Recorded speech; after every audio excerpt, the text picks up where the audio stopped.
Welcome to the Biblical Wisdom Channel. Have you ever imagined that there's an ancient book that retells the story of creation, reveals cosmic secrets, and describes commandments that came even before the Ten Commandments? Well, the Book of Jubilees, also known as the Little Genesis, holds surprising details that remained hidden from the world for centuries. Why would such a fascinating text, full of revelations, end up being rejected by many religious traditions? What does it contain that made it so controversial? In this book, angels are not just messengers but rulers of the cosmos, overseeing the seasons and natural phenomena.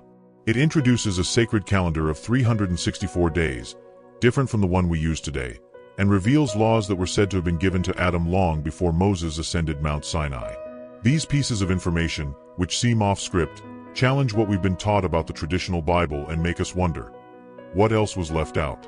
The Book of Jubilees also touches on themes that seem like science fiction. A spiritual battle involving fallen angels, giants that walk the earth, and a celestial plan to restore divine order. Most intriguingly, it claims that everything that has happened, and will happen, is recorded in the heavenly tablets, a cosmic timeline controlled by God. But why was this book discarded and, in some cases, even banned? What does it reveal that could change the way we understand the scriptures? Stay with me, because you're about to dive into one of the most mysterious chapters of biblical history. This is the kind of knowledge you simply can't ignore. Now, I kindly ask you to show your support.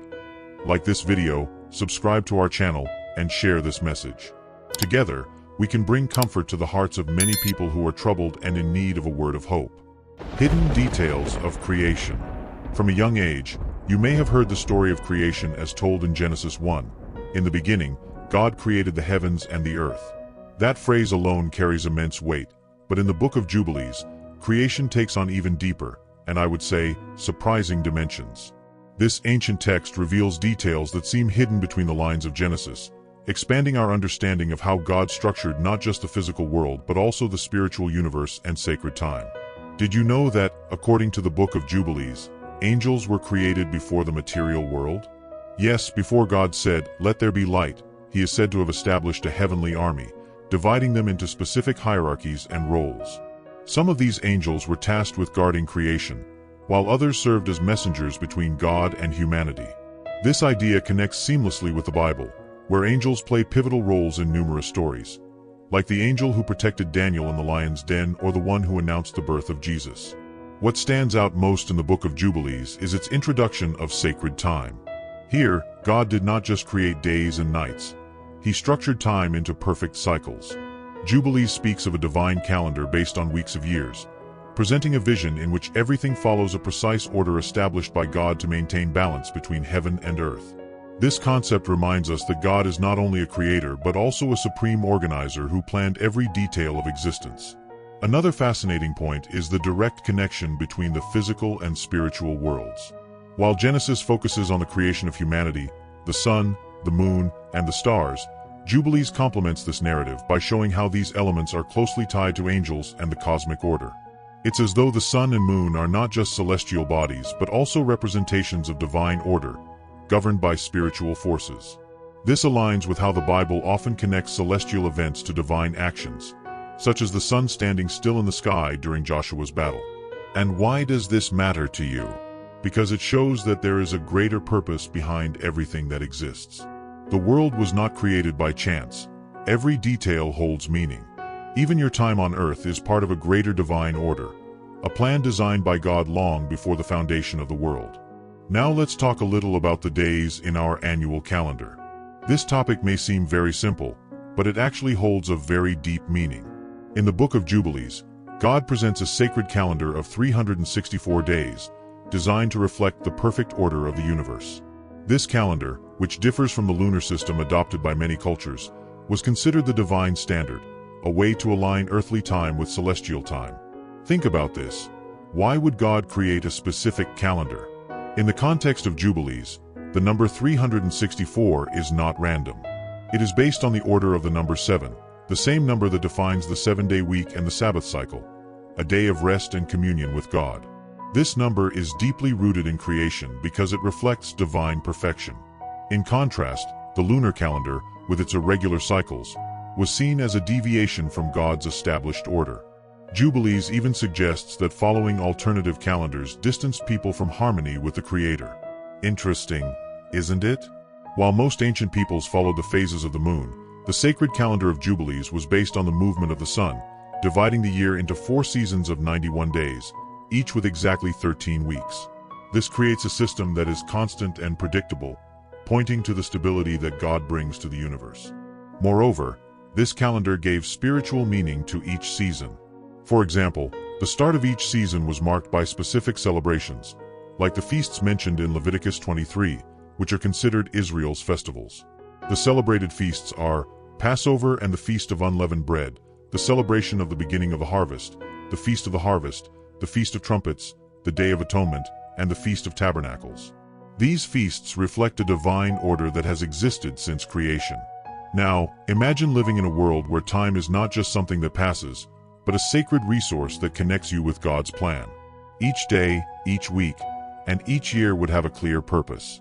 This concept is so profound that it makes you think, are we using our time as we should? In the Bible, in Ephesians 5 verses 15 to 16, Paul already warns you. See then that you walk circumspectly, not as fools but as wise, redeeming the time, because the days are evil. That is, living according to God's time is essential to avoid losing yourself in the world's distractions. But it doesn't stop there. The Jubilees calendar also highlights the role of angels in maintaining this order. They would be responsible for overseeing the cycles of time, ensuring that God's plan is fulfilled. This reaffirms that time is not just a human concept. It is a living part of creation, managed by the heavens. Reflecting on this, it begins to make sense that the deviation from the sacred calendar, as mentioned in Jubilees, was not just a cultural choice. It was a departure from divine order, something that had a direct impact on how people related to God. Another very curious point is how the universe works in perfect synchronicity. Stars shining, seasons changing, even the wind blowing at the right moment. In the Book of Jubilees, this order is not by chance. It is the angels who play a fundamental role as rulers of the cosmos, carrying out God's commands and ensuring that everything works exactly as planned. Angels are not just messengers, as you might be used to imagining. In Jubilees, they appear as celestial administrators, each with specific responsibilities. There are angels in charge of the movement of the stars, the changes of the seasons, and even natural phenomena like storms and rain. This may sound new to you, but it makes perfect sense when you look at the Bible. In Revelation 7 verse 1, for example, John describes 4 angels who hold back the winds of the earth so that they do not blow until God commands. Isn't it incredible to think that even the wind is under divine control? Now, think about the role of these angels in relation to humanity. According to Jubilees, they not only regulate the physical universe but also serve as intermediaries between God and humankind. It's as if they are the executives of the heavenly plan. Remember when the angel Gabriel appeared to Mary to announce the birth of Jesus? Or when an angel visited Gideon to call him as a judge of Israel? These encounters were not isolated events, but part of a network of coordinated interactions between heaven and earth. Another fascinating function highlighted in Jubilees is that of guardian angels. They not only supervise creation but are also sent to guide and protect the faithful. The Book of Psalms says, "For he shall give his angels charge over you, to keep you in all your ways." This aligns perfectly with what Jubilees describes. Angels assigned to care for God's people, ensuring that the divine plan moves forward even in times of adversity. Now, let me ask you, have you ever thought about the presence of angels in your own life? According to the Bible, angels are still active in the world, even if we do not see them. Sometimes, that unexpected deliverance or that sense of peace in moments of distress may be signs that God is working through his angels. It's comforting, isn't it? Knowing that there is a heavenly order at work, even when everything seems chaotic on earth. Finally, Jubilees shows that these celestial beings not only fulfill God's commands, but are also committed to divine laws. They represent the harmony between heaven and earth, reminding us that everything is connected. Have you ever wondered what existed before the 10 Commandments? Most people think that God's laws began with Moses on Mount Sinai, but the Book of Jubilees reveals that divine instructions have existed since the earliest days of humanity. These laws, given to Adam and his descendants, were a reflection of the heavenly order, showing that God always had a moral and spiritual plan for humanity. According to Jubilees, Adam received direct instructions from God on how to live on the newly created earth. Among these instructions were respect for creation, sanctification of the Sabbath, and even precepts related to purity and sacrifices. These laws were not just rules but principles that maintained the connection between humanity and the divine. It is interesting to note how this idea resonates in Genesis when God commands Adam to cultivate and keep the Garden of Eden. Here, we already see an allusion to the responsibility humans had before God and creation. What makes this even more fascinating is that Jubilees suggests that these laws were universal, meaning they applied not only to humanity but also to angels. This reinforces the idea that the entire cosmos is governed by eternal and immutable principles. Think about it. While we humans live under commandments like, "You shall not murder," and "Honor your father and mother," angels also follow laws that keep them aligned with divine order. Isn't it incredible to imagine a universe where everyone, visible and invisible, is subject to the same divine justice? But humanity, as you know, has not always been faithful. In the period before the flood, many of these commandments were abandoned, and corruption spread. The Bible describes this period as a time when all flesh had corrupted their way on the earth. However, Jubilees highlights that there was a faithful remnant, such as Seth and his descendants, who preserved these laws, ensuring that the flame of divine justice was not extinguished. These laws also paved the way for the 10 Commandments. Think about it. If God established principles like Sabbath rest and the sanctity of life from the very beginning, the commandments given to Moses were not a starting point but a reaffirmation of an eternal plan. This continuity shows that God has always desired to guide humanity toward a full and harmonious life, both on earth and in heaven. And what does this mean for you? The truth is that God's plan continues. His laws have not changed, and their essence is clear: to love God and your neighbor. Now imagine yourself living in today's world full of corruption, where it seems like good is being destroyed by evil. It was exactly in such a scenario that figures like Seth and Noah became beacons of righteousness, preserving God's laws and commandments while humanity descended further into depravity. The Book of Jubilees reveals an impressive picture of how these men played a crucial role in maintaining divine order, preparing the way for the covenant that God would make with his people. You've probably heard of Seth, the third son of Adam and Eve, born after the tragedy of Cain and Abel. According to Jubilees, Seth was not merely an heir of the human lineage, but also a bearer of divine righteousness. He was instructed by Adam to keep the commandments given by God and to pass them on to his descendants. Thus began a lineage of faithful people who chose to walk with God even as the world around them plunged into corruption. Seth was not just a name in the genealogy. He was the bridge that reconnected humanity to God. The Bible makes a powerful reference to this lineage when it says that in the days of Enosh, Seth's son, men began to call upon the name of the Lord. This marks a critical point when the worship of God was preserved amid a generation that was starting to drift away from the Creator. Now, we move forward to Noah, one of Seth's descendants and perhaps one of the most well-known names in biblical history. Noah lived in a time of complete degeneration. Genesis 6 describes that the earth was filled with violence, and that every intent of the thoughts of man's heart was only evil continually. Yet Noah found grace in the eyes of the Lord. Why? Because he chose to follow the laws and commandments that had been passed down from generation to generation since the days of Adam. According to Jubilees, Noah not only followed these laws but also taught them to his children, even after the flood. He was a guardian of righteousness, a man who understood that obeying God was more important than conforming to the world around him. The building of the ark and his absolute obedience to the divine command is a testament to this. Think about it. While everyone around him ignored God's voice, Noah remained steadfast. Doesn't that make you reflect? How many times are we tempted to follow the crowd instead of doing what is right before God? This faithful lineage marks the establishment of a new covenant. After the flood, God made a covenant with Noah, reaffirming his commitment to preserve humanity and creation. The rainbow, which we admire today as a natural phenomenon, is the sign of that covenant. This shows that even amid corruption, God always finds a faithful remnant to fulfill his plan.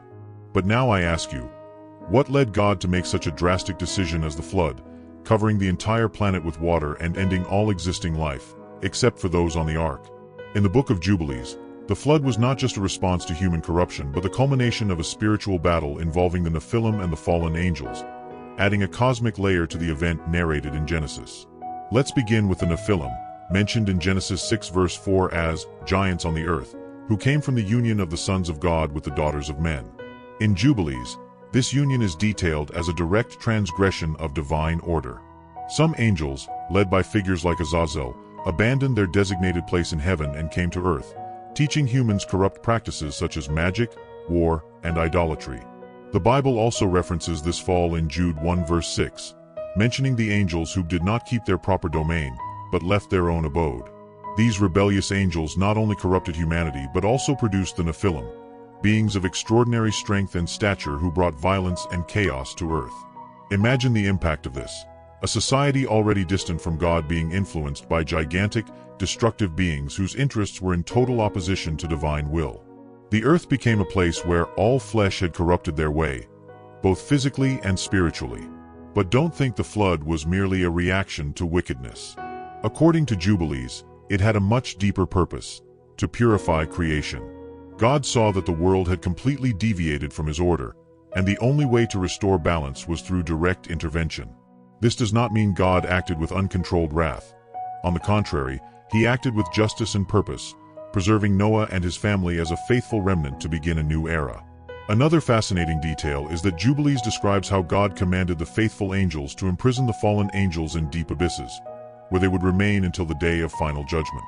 This shows that the flood was not just a physical event but also a spiritual battle, with God reaffirming his dominion over the forces of evil. This narrative echoes in 2 Peter 2 verse 4, which speaks of God reserving the fallen angels in everlasting chains under darkness for the judgment of the great day. Now, think about the symbolism in all of this. Just as the flood was a literal and spiritual cleansing, God is still working to purify your life. Sometimes, it feels like we are going through inexplicable storms, but they are part of the process to align us with God's divine plan. God will always show you a path of hope and renewal. All you need to do is trust him. Many events in your life are part of something much greater. The Book of Jubilees reveals divine predestination, showing that figures like Abraham and Joseph were not chosen by chance. They were key pieces in a cosmic plan orchestrated by God from the beginning of time, a plan that involved not only their actions but also angelic influence and the fulfillment of eternal laws. Let's begin with Abraham.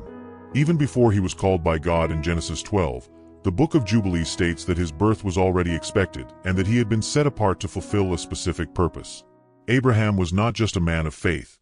He was God's answer to the corruption that continued to plague humanity after the flood. While the descendants of Noah strayed once again, Abraham was raised up to be the father of a nation that would bring the knowledge of God to the world. Imagine the impact of this calling. Abraham left Ur of the Chaldeans, abandoning everything he knew, guided by a faith that placed him directly within God's divine plan. And what is even more incredible is how God used angels to guide and protect Abraham at critical moments. In Genesis 18, for example, 3 angels visited Abraham to announce the birth of Isaac, reinforcing the role of these messengers in fulfilling divine promises. Now, let's move on to Joseph, one of the most fascinating characters in the Bible. He was Jacob's favorite son but was sold into slavery by his own brothers. At first glance, Joseph's life appears to be a series of tragedies. But in light of Jubilees, every event was predestined to place him exactly where he needed to be, in Egypt, as Pharaoh's right-hand man. God turned Joseph's suffering into an opportunity to save his family and preserve the lineage that would bring the Messiah into the world. Jubilees also connects this predestination to the fulfillment of eternal laws. The actions of Joseph and Abraham were not just acts of obedience. They were aligned with a greater purpose that transcends time. Abraham's faithfulness in nearly sacrificing Isaac, for instance, points to the sacrifice of Christ. Meanwhile, Joseph, by forgiving his brothers, reflects divine grace, showing how God's plan includes redemption and reconciliation. What does this mean for you? Many times, it may seem like all is lost, or that everything happening in your life no longer makes sense. I want to tell you that God not only predestined great biblical figures, but he also has a plan for you. Ephesians 1 verse 11 says, "In him we were also chosen, having been predestined according to the plan of him who works out everything in conformity with the purpose of his will." If Abraham could trust and Joseph could persevere, what is stopping you from doing the same? Their story reminds us that, even amid the challenges you are facing, God is still working to fulfill his plans in your life. When we talk about apocalyptic prophecies, it's easy to think of chaos and destruction. But in the Book of Jubilees, These visions go beyond that. They are like open windows to the future, showing God's plan to restore the world, renew the human spirit, and establish the long-awaited Messianic kingdom. This scenario is not just an end but a new beginning, a promise that God is leading history toward the fulfillment of his eternal purpose. One of the most striking prophecies in Jubilees is the restoration of Israel. After so many cycles of disobedience, exiles, and returns, God promises to gather his people from all nations. This connects directly to the Bible in passages like Isaiah 11 verse 12. He will raise a banner for the nations and gather the exiles of Israel. He will assemble the scattered people of Judah from the four quarters of the earth. For those who lived in exile, this was a message of hope. And today, it still resonates as a reminder that God never abandons his own. Jubilees also speaks of the spiritual renewal of humanity. After periods of darkness, the world will be illuminated by the full knowledge of God. This idea is reinforced in prophecies like Habakkuk 2 verse 14. For the earth will be filled with the knowledge of the glory of the Lord as the waters cover the sea. Imagine a world where there are no more doubts about God's existence, where all peoples acknowledge his sovereignty. This is not just a prophecy but the ultimate goal of the entire biblical narrative. Another fascinating point is the establishment of the Messianic kingdom. According to Jubilees, this kingdom will be marked by absolute peace and justice, led by the Messiah, the promised descendant of Abraham, David, and Judah. Here, we see the convergence of several biblical prophecies, such as in Isaiah 9 verses 6 to 7, which describes the Messiah as the Prince of Peace and a king whose government will have no end. This kingdom is not just a spiritual concept, but a physical reality where God's will is fully realized on earth. What does this mean for you? It means that the suffering and injustices of this world will not have the last word. God has already written the end of this story, and it is an ending where restoration triumphs over destruction. It's as if every detail of your life is aligning with this great divine plan. Even in the most difficult moments, this certainty can give you the strength to move forward. Finally, Jubilees reminds us that these prophecies are not just words on paper. They are invitations to action. We are living in a time of preparation, where every choice we make, whether to follow God or turn away from him, defines our place in that promised future. Are you preparing your heart for the kingdom of God? That is the reflection these prophecies provoke. Now let's talk about the heavenly tablets, which are the eternal records God used to establish and guide the cosmic order. They reveal that nothing in the universe is random and that everything follows a carefully planned divine timeline. The heavenly tablets are described as documents kept in the heavens, containing not only the laws that govern the universe but also the complete plan for human history. From creation to future events, everything is already written. This idea echoes what we find in the Bible, especially in passages like Psalm 139 verse 16, which says, "Your eyes saw my unformed body. All the days ordained for me were written in your book before one of them came to be." Think about the depth of this. Every moment of your life, every challenge, and every victory is part of a plan that has already been set in motion. The Book of Jubilees goes further and states that these tablets are not just for humans, but also for angels. They follow the instructions written in them to fulfill God's purpose. For example, the angels who govern the movements of the stars and the changing of seasons do not act on their own. They follow a heavenly schedule established in these tablets. This reinforces that the entire cosmos is connected to a higher order, directly governed by God. And what is recorded in these tablets? Beyond the laws, they include key events in history, such as the giving of the commandments to Moses, the promises made to Abraham, and even future events related to the Messianic kingdom. This shows that history is not something improvised. It is unfolding according to God's plan. Each generation has a role to play in this great storyline, and that includes your generation and your life. Now, think about this. If everything is recorded in the heavenly tablets, does that mean your destiny is already determined with no room for choices? On the contrary, they reveal that God has a perfect plan for you, but he has also given you free will to decide how you will live. You are called to align yourself with this plan, living according to the laws and commandments that God established from the very beginning. Another fascinating point is how the tablets connect the past, present, and future. They show that the laws given to Adam and Noah, the commandments given to Moses, and even the apocalyptic prophecies are part of the same divine order. It's as if all the pieces of the puzzle of history are being put together, and you are living exactly in one of the moments where this story is unfolding. Reflecting on this, let me ask you, Are you living according to this great plan? It is very important to align your life with the purpose that God has written for you. Imagine that behind everything you see in the physical world, there is an invisible, intense, and constant battle. In the Book of Jubilees, this struggle is described in detail, showing how evil incessantly tries to subvert the divine order established in the heavenly tablets. In this context, Mastema, often associated with Satan, appears as a central figure, leading spiritual forces of evil that seek to divert humanity from God's plan. According to Jubilees, Mastema is not just a passive adversary. He is an accuser, a deceiver, someone who actively works to corrupt the hearts of men. This directly connects with what the Bible says in 1 Peter 5 verse 8. The devil prowls around like a roaring lion, seeking whom he may devour. His mission is clear, to cause destruction and draw people away from God, interfering with the fulfillment of divine promises.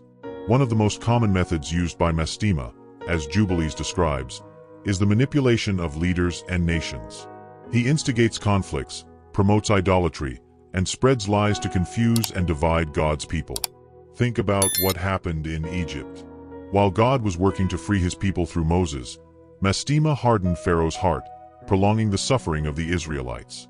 This spiritual battle was not just about physical slavery. It was also an attempt to prevent the fulfillment of the promises made to Abraham. Another important aspect of this struggle is the role of the faithful angels. While Mastema and his followers work to subvert divine order, God's angels act to protect, guide, and strengthen the faithful. The Bible is full of examples of this, such as when an angel was sent to protect Daniel in the lion's den, or when the angel of the Lord defeated the Assyrian army to save Jerusalem. These moments show that, although evil is present, it never has the final word. But where do you fit into this battle? According to Jubilees, humanity is not merely a spectator. Each person is called to participate, choosing to live according to God's laws and commandments. This choice is your most powerful weapon against evil. Ephesians 6 verses 12 to 13 explains this clearly. For we wrestle not against flesh and blood, but against principalities, against powers, against the rulers of the darkness of this world. Therefore, take up the whole armor of God. This spiritual armor includes faith, prayer, knowledge of God's word, and obedience to his commandments. Every time you forgive someone without holding a grudge, every time you genuinely love someone instead of hating them, every time you resist the temptations of this world that lead you to sin, you are participating in this spiritual battle and affirming God's dominion over evil. I encourage you to live as a faithful soldier in this cosmic conflict. Use the spiritual weapons God has given you to be victorious. Remember that, although evil is real and present, the final victory has already been guaranteed by God. He is the Lord of history, and his plan will be fulfilled. May God bless you.